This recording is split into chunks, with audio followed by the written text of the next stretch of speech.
നമസ്കാരം, ഞാൻ doctor Judy Joseph, consultant diabetologist, little flower hospital, Angamaly.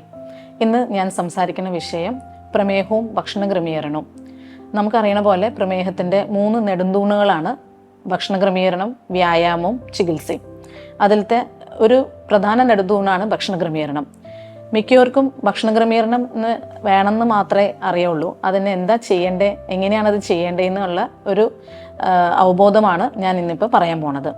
ഭക്ഷണ ക്രമീകരണം എങ്ങനെയാണെന്ന് വെച്ചാൽ, രാവിലെ നമ്മളുടെ പ്രധാന ഭക്ഷണം ബ്രേക്ക്ഫാസ്റ്റ്, ചോറിൻ്റെ കഞ്ഞി, ഗോതമ്പിൻ്റെ കഞ്ഞി, അങ്ങനത്തെ പദാർത്ഥങ്ങൾ ഒഴിവാക്കണതാണ് നല്ലത്. അരിയുടെ പലഹാരങ്ങൾ നമുക്ക് കഴിക്കാം. അതും ഒരു കണക്കുണ്ട്. വെച്ചാൽ ഒരു 10 ഇഡ്ഡലി 20 ദോശ അങ്ങനെ പറ്റില്ല. ഒരു 3 ഇഡ്ഡലി 2 ദോശ, ഒരു കഷ്ണം പുട്ട്, ആ രീതിയിൽ വേണം രാവിലത്തെ പ്രധാന ഭക്ഷണം കഴിക്കാൻ. പിന്നെ 3 നേരം കഴിക്കാണ്ട് ഇടവിട്ടിട്ട് കഴിക്കുന്നതാണ് എപ്പോഴും പ്രമേഹ രോഗികൾക്ക് നല്ലത്. അപ്പോൾ രാവിലെ ബ്രേക്ക്ഫാസ്റ്റ് കഴിച്ചു കഴിഞ്ഞാൽ ഒരു കൃത്യം 1.5 മണിക്കൂർ കഴിയുമ്പോൾ എന്തെങ്കിലും മിഡ് മോർണിംഗ് സ്നാക്സ് എന്ന് നമ്മൾ പറയും, എന്തെങ്കിലും ലഘുവായിട്ട് എന്തെങ്കിലും കഴിക്കാം. അത് രാവിലെ ഉണ്ടാക്കിയതിൻ്റെ ഭക്ഷണത്തിൻ്റെ ബാക്കി ആവാം, അല്ലെങ്കിൽ എന്തെങ്കിലും എഗ് വൈറ്റ്സോ അല്ലെങ്കിൽ ചെറുപയർ മുളപ്പിച്ചതോ അല്ലെങ്കിൽ നട്ട്സോ അങ്ങനെ എന്തെങ്കിലുമൊക്കെ ലഘുവായിട്ട് കഴിക്കുന്നതാണ് എപ്പോഴും നല്ലത്. പിന്നെ നമ്മുടെ ഉച്ചഭക്ഷണത്തിന് നമ്മൾ സാധാരണ പറയാം ചോറ് കഴിക്കുന്നതാണ് നല്ലത്. ചോറ് എന്ന് പറയുമ്പോൾ നമ്മളുടെ റൈസ് കട്ടർ നമ്മുടെ ചോറ് എടുക്കുന്ന തവി, അതിൻ്റെ ഒരു 2 തവി ചോറാണ് നമ്മൾ കഴിക്കുക. പിന്നെ 4 മണിക്ക് ചായയുടെ കൂടെയും എന്തെങ്കിലും കഴിച്ചിരിക്കണം. അതിൽ ആവിയിൽ വേവിക്കുന്ന സാധനങ്ങളായിരിക്കും കുറച്ചും കൂടി നല്ലത്. നമ്മുടെ അരിയുടെ ആയാലും ഗോതമ്പിൻ്റെ ആയാലും ആവിയിൽ വേവിച്ച പദാർത്ഥങ്ങൾ കഴിക്കുന്നതാണ് നല്ലത്. ശ്രദ്ധിക്കേണ്ടത് എന്താണെന്ന് വെച്ചാൽ, അതിൽ പഞ്ചസാരയോ തേനോ കൽക്കണ്ടം ശർക്കര അങ്ങനത്തെ പദാർത്ഥങ്ങൾ ഉപയോഗിക്കാതിരിക്കാം. ഇപ്പം നമ്മൾ അടയൊക്കെ കഴിക്കുകയാണെങ്കിൽ അല്ലെങ്കിൽ ഇലയുടെയൊക്കെ കഴിക്കുകയാണെങ്കിൽ നാളികേരവും ജീരകവും മാത്രം ഇട്ടിട്ട് പഞ്ചസാരയോ അല്ലെങ്കിൽ മറ്റേ ശർക്കരയൊക്കെ ഒഴിവാക്കിയിട്ട് ഹെൽത്തി ആയിട്ടുള്ള സ്നാക്സ് കഴിക്കാം. അല്ലെങ്കിൽ ഇതുപോലെ ധാന്യങ്ങൾ മുളപ്പിച്ച് ഉള്ള രീതിയിലുള്ള പദാർത്ഥങ്ങളൊക്കെ കഴിക്കാം. പിന്നെ രാത്രി അത്താഴത്തിന് നമ്മൾ സാധാരണ പറയാം ഇതേപോലെ തന്നെ ചോറിൻ്റെ കഞ്ഞി, ഗോതമ്പിൻ്റെ കഞ്ഞി, പിന്നെ അരിയുടെ പലഹാരങ്ങൾ, ഇഡ്ഡലി ദോശ അങ്ങനത്തെ പദാർത്ഥങ്ങൾ ഒഴിവാക്കുന്നതാണ് എപ്പോഴും നല്ലത്. ഗോതമ്പിൻ്റെ ചപ്പാത്തി രൂപത്തിലോ ദോശ രൂപത്തിലോ പുട്ട് രൂപത്തിലോ ഉപ്പുമാവ് രൂപത്തിലോ ഒക്കെ കഴിക്കുന്നതാണ് എപ്പോഴും നല്ലത്. അതിലാണ് ഗ്ലൈസമിക് ഇൻഡെക്സ് കുറച്ചും കൂടി കുറവ്.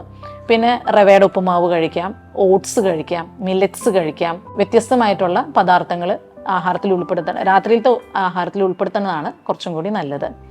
പിന്നെ വെജിറ്റബിൾസ്, നമ്മുടെ പച്ചക്കറികൾ, അതിലേക്ക് വരുമ്പോൾ മണ്ണിൻ്റെ അടിയിലുള്ള ഒരു കിഴങ്ങ് വർഗ്ഗങ്ങളും പറ്റില്ല. കപ്പ, ചേമ്പ്, ചേന, കണ്ടിച്ചേമ്പ്, ഉരുളക്കിഴങ്ങ്, കൂർക്ക, കാച്ചിൽ, മധുരക്കിഴങ്ങ്, ഈ സാധനങ്ങളൊന്നും നമുക്ക് പ്രമേഹ രോഗികൾക്ക് പറ്റില്ല. മണ്ണിൻ്റെ മുകളിലുള്ള പച്ചക്കറികളൊക്കെ കഴിക്കാം. അച്ചിങ്ങ, പാവയ്ക്ക, പടവലങ്ങ, കുമ്പളങ്ങ, അങ്ങനത്തെ പദാർത്ഥങ്ങളൊക്കെ ആഹാരത്തിൽ ഉൾപ്പെടുത്തി കഴിക്കുക. മണ്ണിൻ്റെ അടിയിലുള്ള കിഴങ്ങ് വർഗ്ഗങ്ങൾ ഉപേക്ഷിക്കാം.